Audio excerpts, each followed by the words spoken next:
ಪ್ರಾದೇಶಿಕವಾಗಿರ್ತ ಪಕ್ಷ ಏನಿರ್ತಕ್ಕಂಥ ದೇವೇಗೌಡರು ಕುಮಾರಸ್ವಾಮಿ ಏನಿದ್ದಾರೆ, ದೇವೇಗೌಡರು ಇಲ್ಲಿ ಬಂದು ಯಾವಾಗ ಭಾಷಣ ಮಾಡಿ ಚಿಕ್ಕಬಳ್ಳಾಪುರದಲ್ಲಿ ಸುಧಾಕರ್ ಗೆಲ್ಲಿಸಬೇಕು ಅಂತ ಯಾವಾಗ ಹೇಳಿದ್ರು, ಆವಾಗಿಂದ ಇಲ್ಲೊಂದು ಉತ್ತರ ಹುಮ್ಮಸ್ಸು ಬಂತು ಈ ಕ್ಷೇತ್ರದಲ್ಲಿ. ಎಲ್ಲರೂ ಸೇರಿ ಸುಧಾಕರನ್ನು ಗೆಲ್ಲಿಸಿದ್ದಾರೆ. ಅವ್ರು ಸೋಲಕ್ಕೆ ರಕ್ಷಾರಾಮಯ್ಯ ಎಲ್ಲ ಸೋಲೋದಕ್ಕೆ ಪ್ರದೀಪ್ ಈಶ್ವರ್ ಕಾರಣ. ಪ್ರದೀಪ್ ಈಶ್ವರ್ ನಡವಳಿಕೆ ಕಾರಣ. ರಕ್ಷಾರಾಮಯ್ಯ ಮೇಲೆ ಯಾರಿಗೂ ಇಲ್ಲೇನು ಕೋಪ ಇಲ್ಲ, ಯಾರಿಗೂ ಇಲ್ಲೇನು ಸಿಟ್ಟಿ ಇಲ್ಲ, ಯಾರಿಗೂ ಅವ್ರ ಮೇಲೆ ಅಸಹನೆ ಇಲ್ಲ. ಆದರೆ ಪಕ್ಷವಾಗಿ ಕಾಂಗ್ರೆಸ್ನಿಂದ ಅವರು ಒಳ್ಳೆ ಅಭ್ಯರ್ಥಿನೇ.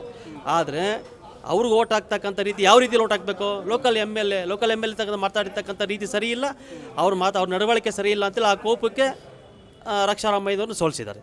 ಈಗ ರಾಜೀನಾಮೆ ಕೊಡ್ತಾರೆ ಅಂತ ಹೇಳ್ತಾರೆ ಅವರು.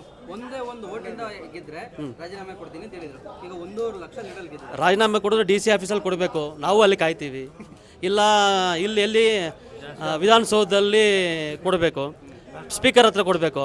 ಅವ್ರು ಯಾವಾಗ ಕೊಡ್ತಾರೆ ಹೇಳಿ ನಾವು ಹೋಗ್ತೀವಿ, ನೋಡೋಣ.